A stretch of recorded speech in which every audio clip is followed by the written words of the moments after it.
Hello there guys, Bulabo10000 here, bringing you another Super Smash Bros. Ultimate video, because today we are going to be discussing Sakurai's most recent Famitsu article that was translated by NintendoEverything.com. You can find a link to the translation down below in the description. We are going to talk about Sakurai's thoughts on the Direct, on all the different things that were revealed, and we're going to see if there's any new information or anything that we can glean from a lot of this information he is giving us. And I'm always excited to see what Sakurai has to say. He is the developer, he has a very unique perspective when it comes to discussing the games and other interesting things, so let's just get straight into it. So here is the full translation, and you guys obviously can read it once again down below. The Smash Direct broadcasted on November 1st is to be the final Direct before Super Smash Bros. Ultimate's upcoming release. Still, it's as if we managed to include what seems like too much content for one game. I think I'd like to go ahead and try my hand at summarizing everything from the Direct, from the planning and development perspectives. That's a very important thing to note. He is going to enlighten us on some planning and development, something about maybe like how Ken and Incineroar happened, how certain modes came about, information we maybe don't know yet, so I'm pretty excited for this. On Ken. The Street Fighter series Ken will also be making an appearance in Smash Ultimate. He's different from Ryu in so many ways, one almost wonders whether or not we should even call him an Echo Fighter. Nope, I said he was, so he is. That being said, please think of him as a service to those players out there that like to make use of the frames they're given. His Shippu, Jinrai Kyaku, rises a bit at the end, for instance. For the series as a whole, I also attempted to capture the nuance of his newer Guren Senpu Kyaku. Okay, so he is talking about how Ken is definitely a fighter that relies on the various frames of his movements. Just like Ryu, he's all about the button presses and about kind of executing perfect techniques as opposed to just spamming buttons and hoping for the best. And I like that he's he's actually addressing that Ken isn't necessarily like a full Echo Fighter. Like, he is an Echo Fighter in name, but they had to debate whether to actually call him that, and I think that is interesting. I think that says a lot about Ken specifically as a character. On Incineroar, when planning began around December of 2015, so glad I was right about that, I had resolved that I had to have all kinds of fighters in the game. Generally though, I can't really add a character from a game that hasn't come out yet to the roster. So I left one character frame open for Pokemon, and after Pokemon Ultra Sun and Ultra Moon came out, I took another look at it. That resulted in Incineroar being chosen. I wanted to try making a pro wrestler type character at least once. Incineroar is voiced by the late Mr. Unsho Ishizuka of Professor Oak fame, who passed away back in August. He had recorded new lines just for this game, may he rest in peace. So a lot of things were confirmed there. The project plan started in 2015 of December, right when the DLC season ended. We all predicted that, glad to see it is confirmed. Once again, Pokemon got special treatment and got a Pokemon added to the game kind of before the game came out. The only difference being that this time, he left a spot open for Pokemon and waited until the games came out before picking the actual fighter. I find it extremely interesting that he waited until Ultra Sun and Ultra Moon as opposed to the generic Sun and Moon to pick Incineroar, which means that if that's the case, Incineroar was quite a late development character, as in, chances are he only started development at the end of last year, which is absolutely insane. It might also make sense as to why Incineroar was the last character to be chosen, though.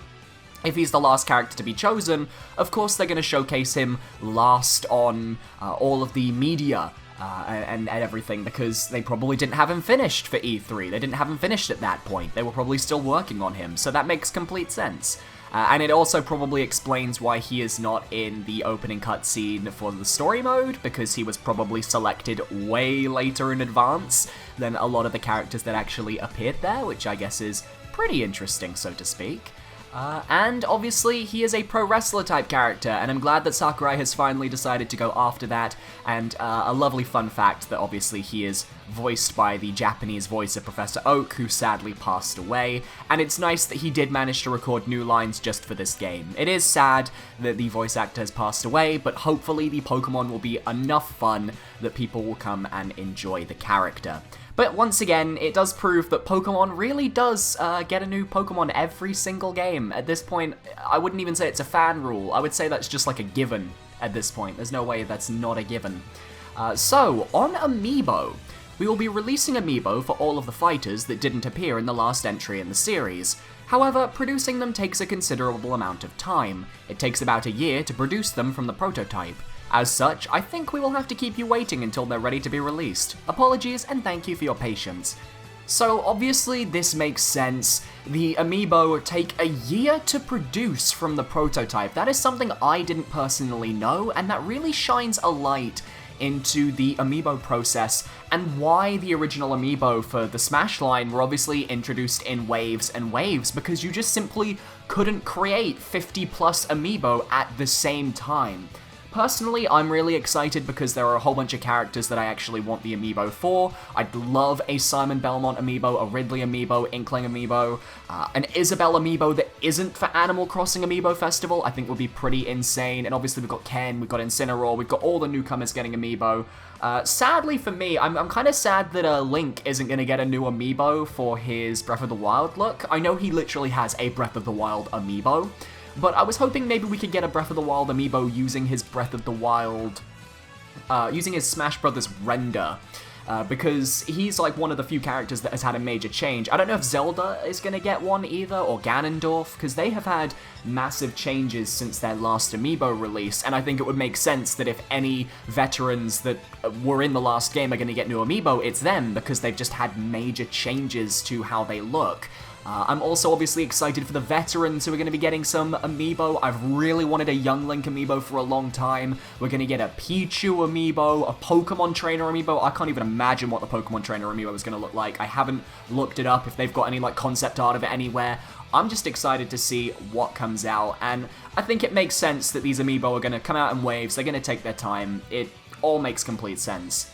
On the removal of trophies, during the planning stage, I had decided on getting rid of the trophy collecting element of the game fairly early on.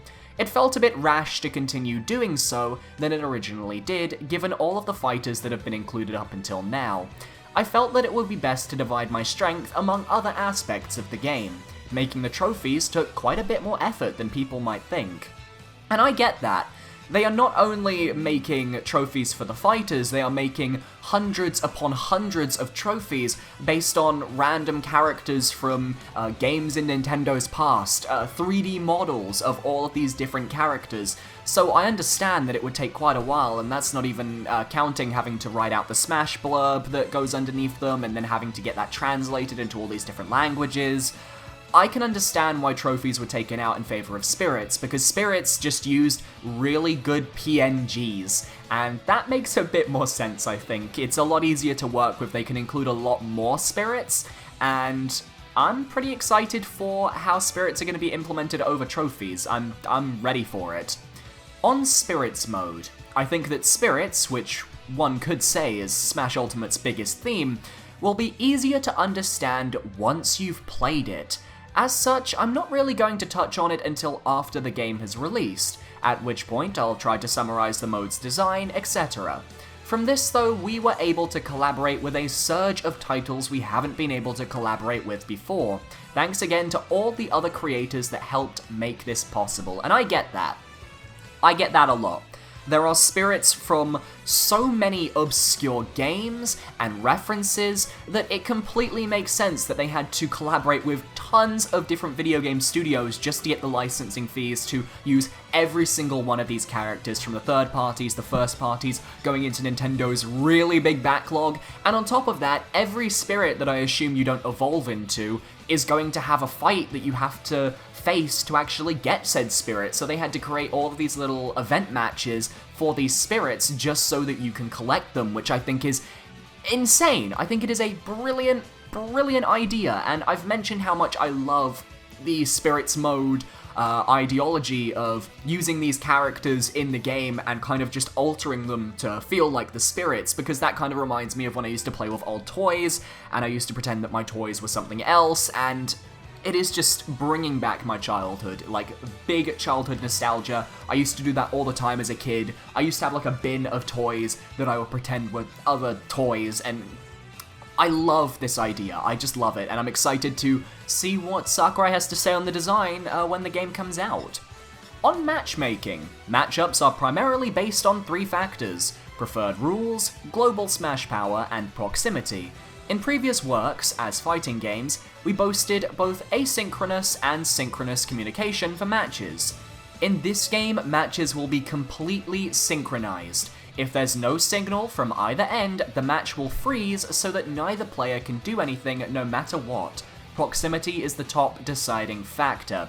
So what this is saying is basically, if you're going to use the online and you have got an unstable connection, you're not going to have a good time, and I get that. I completely get that, because as much as Nintendo can pay for dedicated servers online, there is an element that does come up with your own Wi-Fi connection that obviously is going to affect your experience. If you just have bad internet, if you have a bad internet deal, yeah, you're going to be screwed over, but you would know that going into it because you'd be screwed over through every single multiplayer game, not just Smash.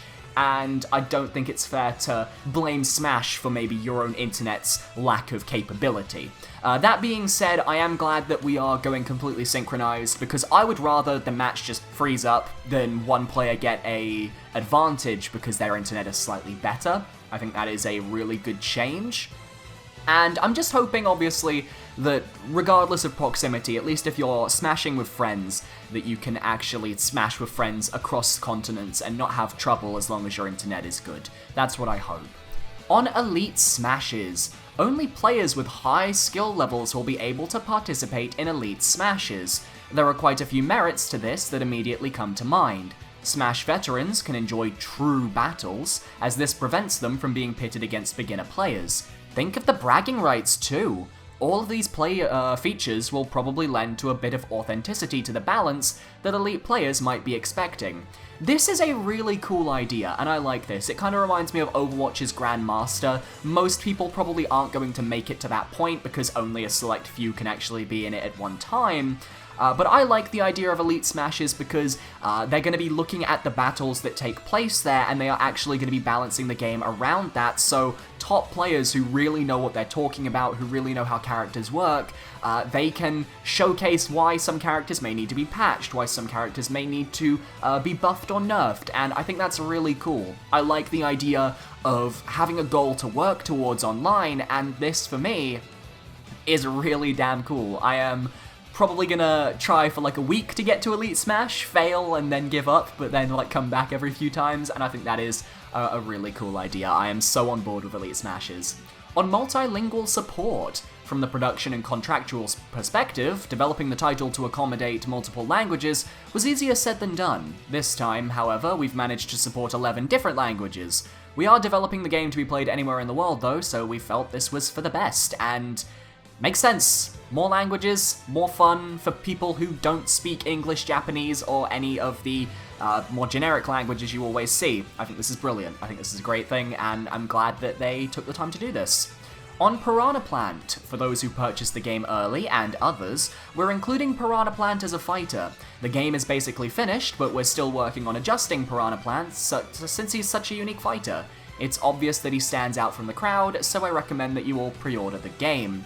And Piranha Plant is a beautiful boy who definitely stands out from the crowd and definitely caused quite a stir when he was revealed. And obviously purchasing the game early, a lot of people are going to do that. A lot of people want Piranha Plant. Nothing really new that we know. Like, there's nothing we know at the moment that we don't know that he's said there, so let's just move on. This is one that I'm interested in. On the biggest, baddest enemy. Did you see him in the game's Adventure Mode cinematic? He obliterated the entire cast with beams of light in one fell swoop. If the opportunity presents itself, I'd like to write more about this mode bit by bit, but there's just too much to say about it. The game's release date is getting closer with each day though, and the game is, as I said, essentially done. I think it'd be best for everybody to just play the game directly after it comes out. Enjoy, everyone! So that's really interesting for me. Sakurai has acknowledged this is the game's adventure mode, Galeem is the main villain, and it's interesting how there's a lot that he has to write about this mode that he could talk about. I think that says just the scope and the scale of this mode and what they had to put in to create this, because not only did they need to create 70 plus normal fighters, I think 71 if we're going by the methodology that the Smash website goes on, 71 fighters, because Kirby wouldn't count as a battle, to save them, but there's also probably hundreds of event matches and spirits matches that are just kind of in between those fights. I think that is insane. There is so much that this mode is doing. We know we have bosses coming up in it. We know there are little kind of extra modes and extra worlds and puzzles to explore. So I think this is going to be an absolutely massive mode, and I'm excited to see just kind of how it plays out. I want to play this mode. This is why I really want to play this game, and I think it's all pretty interesting, and I like that Sakurai is keeping it hush-hush. He's not giving us that much information. He's basically just hyping this mode up, and anyone who gets this game probably should play through this mode and see how it goes. So that is Sakurai's Famitsu column for this time around. What do you guys think of what Sakurai has said? What was the most interesting thing that he stated in this column in your eyes? And what would you like to see him hopefully talk about in his next column? Thank you so much for watching, guys. I hope you guys enjoyed. If you did, be sure to leave a like, comment, and subscribe. Don't forget to check out my Discord down below if you're interested. Over 1,000 members. You guys are super awesome, and it's nice to have a place to chat with you all. And if you haven't already, please consider checking out my Patreon. I have 25 amazing patrons over there who help out every single month with amazing payments that help keep this channel alive. They get a shout out in the description, they get a shout out at the end of all my videos, and some of them get extra perks as well. It's a really cool place to be, and you get access to a secret room on my Discord, which is really nice. So, thank you everyone for watching, I hope you guys enjoyed, and I will see you guys next time. Goodbye!